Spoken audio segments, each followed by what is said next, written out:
मंत्री मुकेश भाई राजपूत जी, मंच पर विराजमान सांसद श्री डॉक्टर केसी,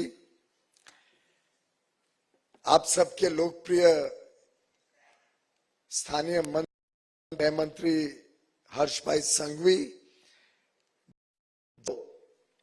हर बार मिलके बड़ा आनंद आता है क्योंकि वो मुस्कुराते रहते हैं, बड़े आनंद में रहते हैं।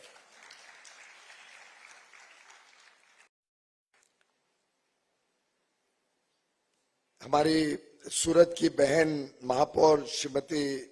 हेमाली बोगवाला जी,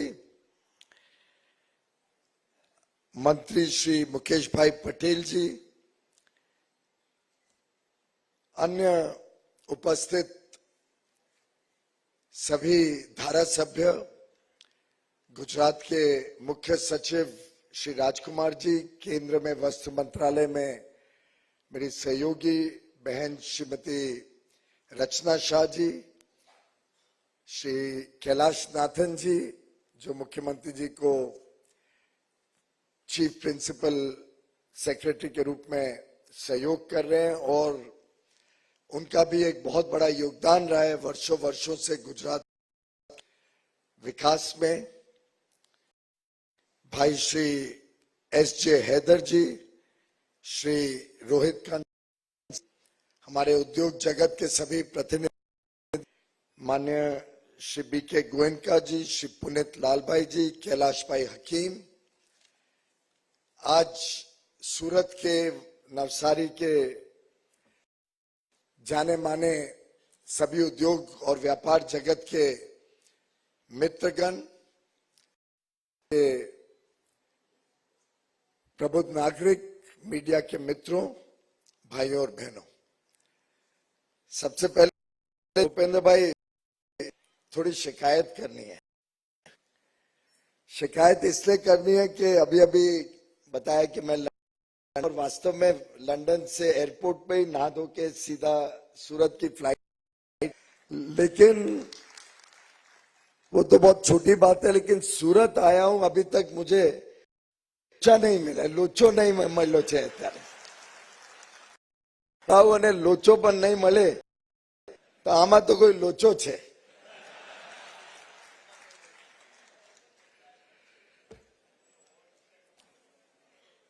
अब ये पार्शियलिटी, नरेंद्र भाई मोदी जी आते हैं तो आप तो एकदम तुरंत उनको सूरत का फरसान, सूरत का लोचा खिलाते हैं। अभी हमारे साथ भी थोड़ा बहुत न्याय करिए। पर वास्तव में जब सूरत आता हूं तो आश्चर्यचकित, आज एयरपोर्ट से इस बहुत ही प्रमुख शिक्षा के केंद्र में यूनिवर्सिटी पे आते हुए जो चारों तरफ दृश्य देखा विकास का, जिस प्रकार के नए नए वास्तु खड़े हो रहे हैं, यहाँ पे डायमंड बोर्ड्स नजदीक में आ रहे हैं, जिस स्पीड पे इस पूरे क्षेत्र का विकास हो रहा है, ये अपने आप में एक मॉडल है पूरे देश के लिए और दर्शाता है कि माननीय प्रधानमंत्री नरेंद्र मोदी जी ने जिस प्रकार से कैलाश को नई दिशा दी, नई दशा दी, जिस प्रकार से उन्होंने एक चौमुखी विकास, भारत में तो हमें उसका लाभ 2014 के बाद मिला, आपको तो उसका लाभ 23 वर्षों से मिल रहा है। और जिस प्रकार से उन्होंने हर विषय को बहुत गहराई से समझ के, विषय के मूल जड़ों तक जाके समाधान निकालने का काम किया है, वो आज सिर्फ भारत नहीं पूरे विश्व में मिसाल के रूप में चर्चा की जाती है और पूरा विश्व आश्चर्यचकित किस प्रकार से तेज गति से बदल रहा है, आगे बढ़ रहा है। मुझे याद है 2013-14 में पूरे विश्व को पर चिंता थी, हमें फ्रैजाइल 5 इकोनॉमी माना जाता था, यानी विश्व की सबसे कमजोर जो 5 अर्थव्यवस्था, उसमें से एक अर्थव्यवस्था भारत गिनी जाती थी। 2014 में माननीय प्रधानमंत्री जी ने कमान संभाली केंद्र सरकार की, तब कई लोगों की राय थी कि एक व्हाइट पेपर निकाला जाए, देश और दुनिया को पता चले कितनी गंभीर समस्याओं से देश गुजर रहा है, अर्थव्यवस्था कितनी चरमरा गई है। उद्योग और व्यापार के लोग याद करें कि हमारी क्या मान सम्मान थी, विश्व में हम जाते थे, हमारा पासपोर्ट या हमारे व्यापार को मार्केट करने के लिए जाते थे, आप इमिग्रेशन लाइन से शुरू कर लो, भारत मूल के लोगों का कोई सम्मान नहीं था। के लिए जब जाते थे तो लोग चिंता करते थे कि सामान कैसा आएगा, किस क्वालिटी का आएगा, समय पे आएगा कि नहीं आएगा, और एक विश्वसनीयता कम होते जा रही थी भारत की। ऐसी परिस्थिति में, और ये मैं बात इसलिए आप सबको कह रहा हूं कि प्रधानमंत्री जी की सोच कितनी गहरी होती है। जब ये व्हाइट पेपर की बात आई तो प्रधानमंत्री जी ने कहा, कभी व्यापारी, कभी समझदार व्यक्ति और कोई अच्छा राजनेता, कोई कुशल सरकार चलाने वाला कभी अपनी कमजोरियां बाहर नहीं दिखाता है, कभी अपनी कमजोरियों का डाका बजा के उसका बोलबाला करके देश का हित नहीं हो सकता है। चाहे किसी की भी सरकार, पुरानी नई, विषय वो नहीं है, विषय भारत के सम्मान का है। और उन्होंने रिजेक्ट कर दिया प्रपोजल कि एक व्हाइट पेपर निकाला जाए। उसके बदले उन्होंने कहा, एक एक समस्या को हम समझेंगे, एक एक समस्या की जड़ में जाएंगे। समस्या का कारण क्या है, क्यों निर्माण हुई है, व्यवस्थाओं में क्या कमी थी, सोच में क्या कमी रह गई, नेतृत्व ने क्या काम किया जो ठीक नहीं था, व्यवस्थाएं क्या पारदर्शी हैं, व्यवस्थाएं सरल हैं, उस पर ध्यान देंगे। और 9 वर्ष के छोटे से कार्यकाल में, और आप सोचिए देश की जब इतिहास लिखा जाता है तो 9 वर्ष तो बहुत छोटा कार्यकाल होता है। 9 वर्ष की छोटी अवधि में कहा हम फ्रेजाइल 5 इकोनॉमी थे,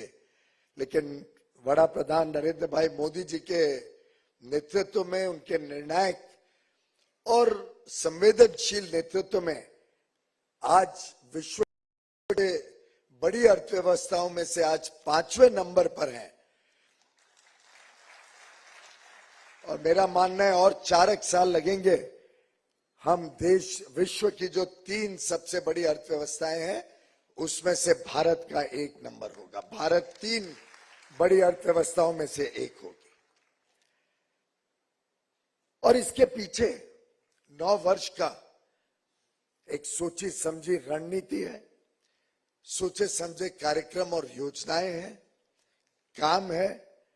ईमानदार व्यवस्थाओं को प्राथमिकता देने का जो प्रधानमंत्री जी का विशेष आग्रह रहता है, जिस प्रकार से प्रधानमंत्री जी हर विषय की मूल समस्या में जाके, मूल जड़ों तक जाके उसके समाधान के लिए रास्ते खोजते हैं, जिस प्रकार से प्रधानमंत्री जी ने इस देश को नई ईमानदार व्यवस्थाओं के साथ युक्त बनाया, एक प्रकार से हर क्षेत्र में ईमानदारी को एक विशेष भूमिका रखते हुए कार्यक्रम बनाए। और जो व्यापार और उद्योग को जो सम्मान मिला है प्रधानमंत्री नरेंद्र मोदी जी के कार्यकाल में, ये अपने आप में एक विशेषता रही है इस सरकार की, कि कहां पहले हम में से जो भी व्यापार या उद्योग जगत से जुड़ा हुआ था, उसके प्रति एक सरकार की जो भावना रहती थी वो बड़ी नेगेटिविटी की थी, बड़ी नकारात्मक भावना रहती थी। प्रधानमंत्री नरेंद्र मोदी जी ने समझा कि व्यापार और उद्योग को जब हम बल देते हैं, जब उसको प्रोत्साहन देते हैं, जब उसकी सुविधाएं ऐसी तैयार करते हैं कि तेज गति से व्यापार उद्योग जगत दौड़े, तभी देश की समस्याओं का भी हल होगा, तभी देश दौड़ेगा और तभी देश के 140 करोड़ लोगों को नए अवसर मिलेंगे, नए काम का मौके मिलेंगे और देश को आगे लेके जाने के लिए जो बहन दर्शना जी ने कहा, हम सब कर्तव्य भावना से, हम सबके प्रयास के साथ, सबका विश्वास हुए इस देश को विकास के मार्ग से आगे लेके। और ये जो पीएम मित्र टेक्सटाइल पार्क्स है, इंफ्रास्ट्रक्चर बनाने का जो कल्पना है, प्रधानमंत्री जी ने आज नहीं सोचा।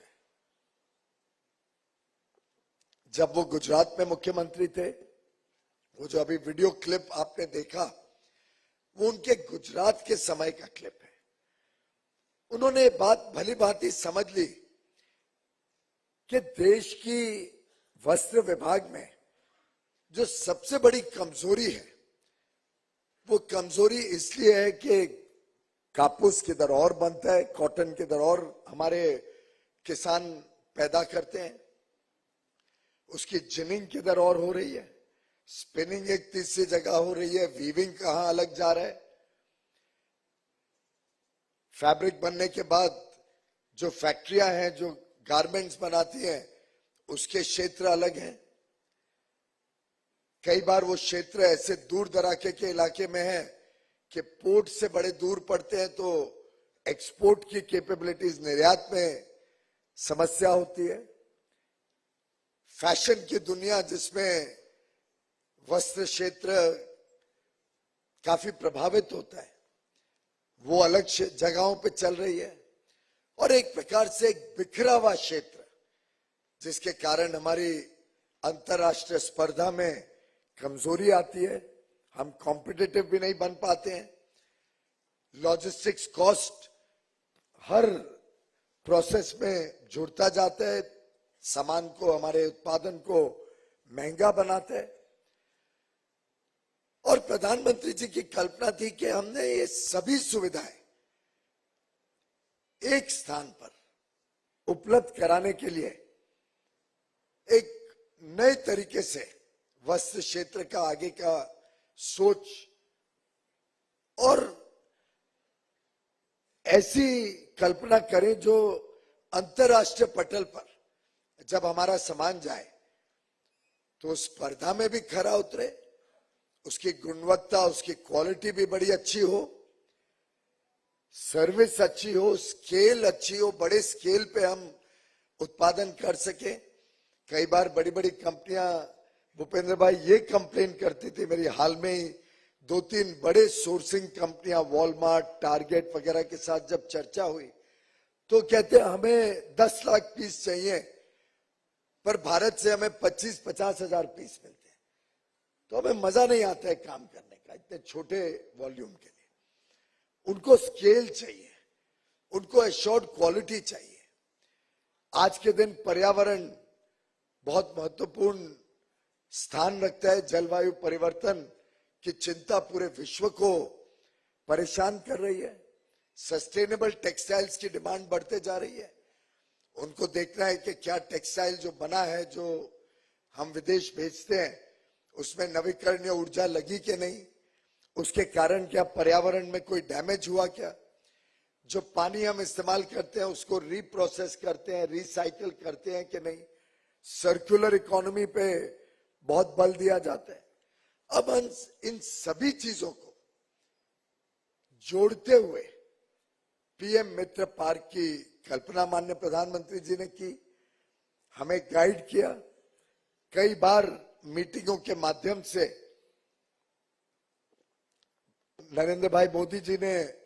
बताया उनकी पूरी कल्पना कैसी है, और तब जाके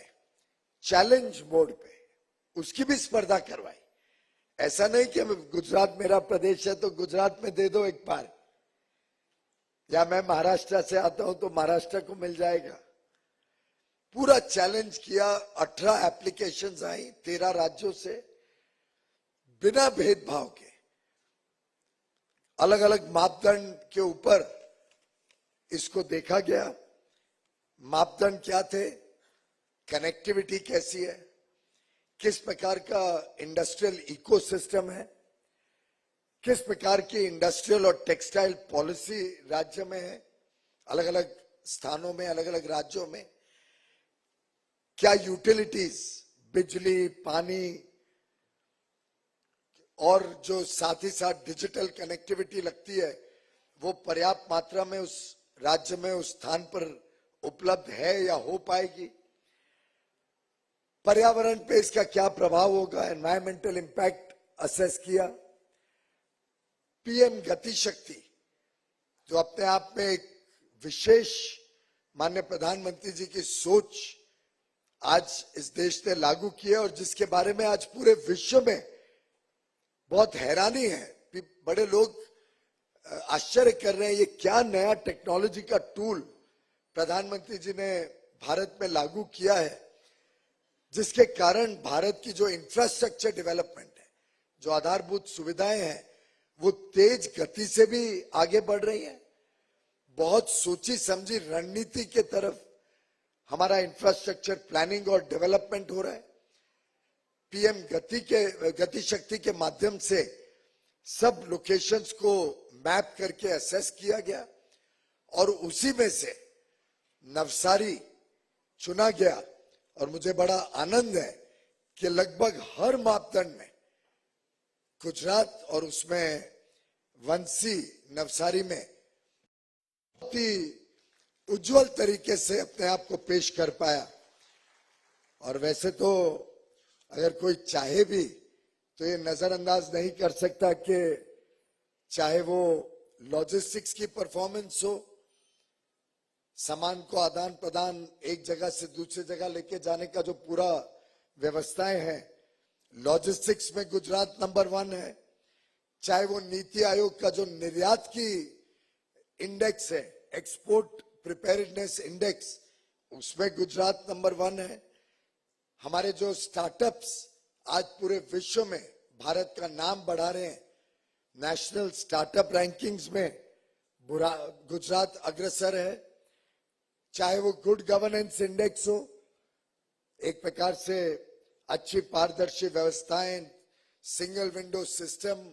लोगों को दर दर भटकना ना पड़े, सरकारी अफसरों में जूते ना घिसने पड़े, उन व्यवस्थाओं में गुजरात अव्वल नंबर पर है। चाहे वो ईज ऑफ डूइंग बिजनेस हो कि क्या व्यापार और उद्योग को सरल व्यवस्थाएं मिलते हैं, उसमें गुजरात सबसे आगे है। तो एक प्रकार से एक पूरा इकोसिस्टम, और मैं अलग अलग पॉलिसीज गुजरात की देख रहा था, टेक्सटाइल की पॉलिसी हो, उद्योग की पॉलिसी हो, इंफ्रास्ट्रक्चर की पॉलिसी हो, और एक मदर ऑफ ऑल आत्मनिर्भर गुजरात स्कीम 2022, जिसमें लगभग हर एक व्यक्ति, हर एक उद्योग से जुड़े हुए निवेशक को अलग अलग प्रकार के लाभ और 15 अलग अलग वस्तुओं में। और मुझे बड़ा आनंद आया जब मैंने देखा कि उसमें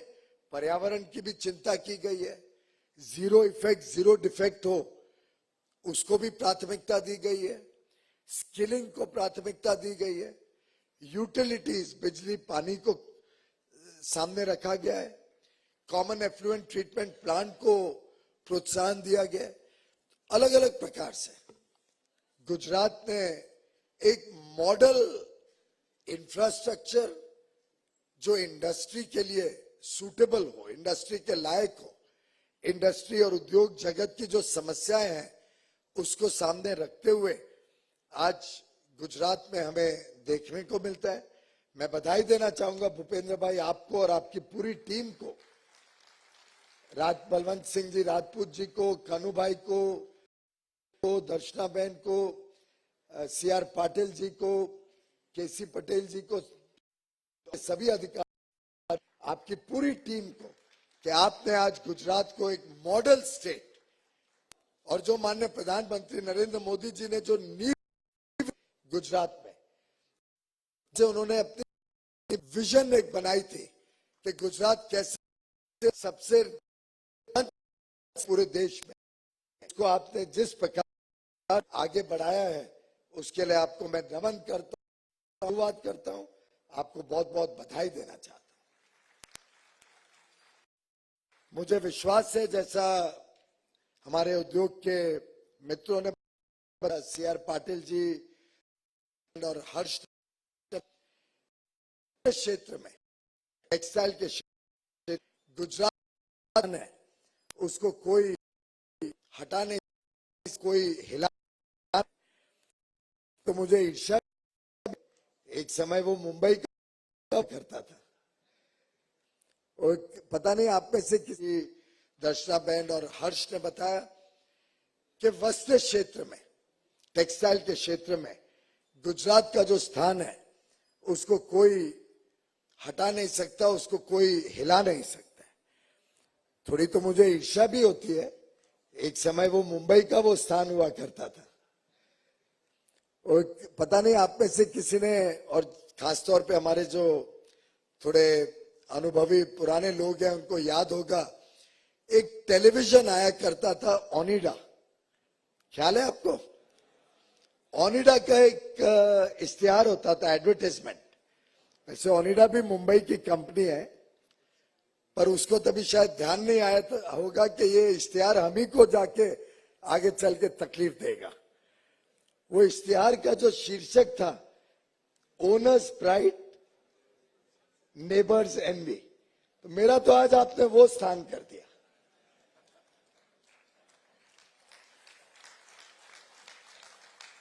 पर बड़ा आनंद आता है देख के किस प्रकार से कनेक्टिविटी हो, जो उद्योजक की रिक्वायरमेंट्स होती हैं, digital connectivity, power, water, road, railways, airport, port, हर प्रकार से आज गुजरात पूरे प्रदेश को सामने रखते हुए उद्योग और व्यापार को जो जो रिक्वायरमेंट्स होती हैं, जो जो जरूरतें होती हैं, उसको पूरा करने को प्राथमिकता देता है। हमारे अन्नदाता, हमारे किसानों को कैसे एक अच्छा भविष्य मिले, उसके लिए अग्रसर रहता है। हमारे मजदूर, हमारे कामगारों की आमदनी कैसे बढ़े, उनको कैसे सभी सुविधाएं मिले, उसकी चिंता करता है। और माननीय प्रधानमंत्री जी की जो सोच है कि हम देश के हर व्यक्ति, समाज के हर वर्ग की जो जो रोजमर्रा की जरूरतें हैं उसको पूरा करें, बिना भेदभाव के पूरा करें। और आप कल्पना करिए, आज से कुछ ही वर्ष पहले तक कई परिवारों का तो पूरा जीवन गुजर जाता था, रोटी, कपड़ा, मकान, स्वास्थ्य, शिक्षा, रोजमर्रा की समस्याओं में पूरा जीवन कट जाता था। कभी कोई बीमार हो जाए तो उसके लिए तो जो छोटी मोटी बचत है वो भी पूरी बचत उसमें खत्म हो जाए। इन सब परिस्थितियों को इस व्यक्ति ने स्वयं अनुभव किया हो, वही इसका समाधान बना सकता है। और प्रधानमंत्री नरेंद्र मोदी जी का जो संवेदनशील व्यक्तित्व है वो नजर आता है जब आप देखते हो कि 4 करोड़ से अधिक परिवारों को मुफ्त में एक पक्का घर मिला है। जब आप देखते हो कि 80 करोड़ गरीब और निम्न मध्यम वर्गीय हमारे भाई बहनों को मुफ्त में अनाज मिलता है, और कोविड के 28 महीनों तक तो 2 गुना अनाज। जब 60 करोड़ हमारे भाई बहनों की स्वास्थ्य की चिंता, जिससे उन्हें पीएम आयुष्मान योजना के तहत मुफ्त में स्वास्थ्य सेवाएं मिलती हैं, जब प्रधानमंत्री जी चिंता करते हैं कि कभी हमारी माता बहनों को शर्मिंदगी ना होने पाए, और देश के हर घर तक एक इज्जत घर, एक शौचालय पहुंचाते हैं, कुकिंग गैस का कनेक्शन पहुंचाते हैं, बिजली का कनेक्शन लगभग 3.5 करोड़ नए घरों तक पहुंचाते हैं, हर किसान के खेत तक पहुंचाते हैं। जब प्रधानमंत्री जी चिंता करते हैं कि 2014 तक इस देश में मात्र 3 करोड़ घरों तक नल से जल पहुंचता था और एक जल जीवन मिशन देश के समक्ष रखते हैं जो सुनिश्चित करेगा कि ऐसा एक भी घर ना हो जिसमें नल से जल ना आए। आज 12 करोड़ घरों तक पहुंच चुका है और 2-2.5 सालों में देश के कोने कोने में हर घर तक नल से जल मिलेगा, पेयजल मिलेगा, अच्छा स्वच्छ जल मिलेगा। मैं समझता हूं हर समस्या को समाधान करते हुए 140 करोड़ महत्वाकांक्षी भारतवासी, एस्पिरेशनल इंडियंस, जिनके उत्साह, जिनका उमंग, जिनकी अपेक्षाएं, आशाएं बड़ी हैं, जो छोटे लक्ष्य लेके नहीं निकले, जो चाहते हैं कि एक एक घर में अच्छी से अच्छी सुविधाएं उपलब्ध हो। ऐसे हमारे 140 करोड़ भारतवासी, हमारे नौजवान, युवा युवती जब मिल के प्रयास करेंगे, कर्तव्य भावना से देश चलेगा। जैसे माननीय प्रधानमंत्री जी कहते हैं कि 140 करोड़ लोग जब एक कदम आगे बढ़ेंगे तो देश 140 करोड़ कदम आगे बढ़ेगा। जब पूरे विश्व प्रधानमंत्री जी के नेतृत्व की तरफ देखता है और कहता है मोदी इज द बॉस, जब विश्व के बड़े बड़े नेता कहते हैं कि स्वाभाविक है कि विश्व के सबसे लोकप्रिय नेता आज प्रधानमंत्री नरेंद्र मोदी हैं, जब विश्व की आंखें लगी हुई हैं, टिकी हुई हैं कि मोदी जी विश्व के समस्याओं का समाधान करेंगे, जब विश्व देखता है कि विश्व की गंभीर समस्याओं के बीच, चाहे वो कूटनीति की समस्या हो, चाहे आर्थिक समस्या हो, बड़े बड़े विकसित देश रिसेशन में जा रहे हैं, महंगाई की समस्या से जूझ रहे हैं, ऐसे में विश्व की नजरें टिकी हुई हैं प्रधानमंत्री नरेंद्र मोदी जी पे कि इनके नेतृत्व में आज 140 करोड़ भारतवासी विश्व की अर्थव्यवस्था को एक इंजन के रूप में काम करेंगे, विश्व की अर्थव्यवस्था को आगे बढ़ाएंगे। मैं समझता हूं इन सब आशा अपेक्षाओं के बीच पीएम मित्र पार्क की बड़ी योगदान रहेगी। जैसा कहा गया, वस्त्र क्षेत्र में हमारा जो उत्पादन है उसको बढ़ा के लगभग 200 लाख करोड़, $250 बिलियन का उत्पादन हो भारत में और 80 लाख करोड़ का निर्यात, $100 बिलियन का निर्यात, 8 लाख करोड़ का निर्यात और 20 लाख करोड़ का उत्पादन भारत में 2030 तक वस्त्र क्षेत्र अकेले करे। इस काम के पीछे पूरा वस्त्र मंत्रालय आप सबके समक्ष खड़ा है, कंधे से कंधा लगा के खड़ा है और मेरा विश्वास है कि हम निर्यात को भी बढ़ाएंगे, उत्पादन को नई ऊंचाइयों तक लेके जाएंगे, लाखों करोड़ों लोगों को नए काम के अवसर, नए रोजगार के अवसर वस्त्र क्षेत्र में मिलेंगे। हमारी गुणवत्ता, हमारी क्वालिटी दुनिया की कोई और देश से कम नहीं होगी। हम सस्टेनेबिलिटी और जलवायु परिवर्तन को भी सामने रखते हुए सर्कुलर इकोनॉमी के रूप में वस्त्र क्षेत्र को आगे बढ़ाएंगे और मिलके सबके प्रयास से दुनिया का विश्वास जीतेंगे और दुनिया में भारत का नाम रोशन करेंगे। आप सब ने जो सहयोग दिया, जो गुजरात सरकार ने सहयोग दिया, और मेरा विश्वास है जो गुजरात का नवसारी का जो पीएम मित्र पार्क है, ये अपने आप में एक मॉडल पार्क और विश्व आके यहाँ पे देखे ऐसा एक बहुत ही जबरदस्त पार्क यहाँ पे बनेगा। इस विश्वास के साथ मैं सुनिश्चित होके, पूरी तरीके से आश्वस्त होके आज आप सबसे विदा लूंगा। आप सब इस योजना में जुड़े, आप सब वहां पे निवेश करें, ऐसा आप सबको आमंत्रण करता हूं। बहुत बहुत धन्यवाद।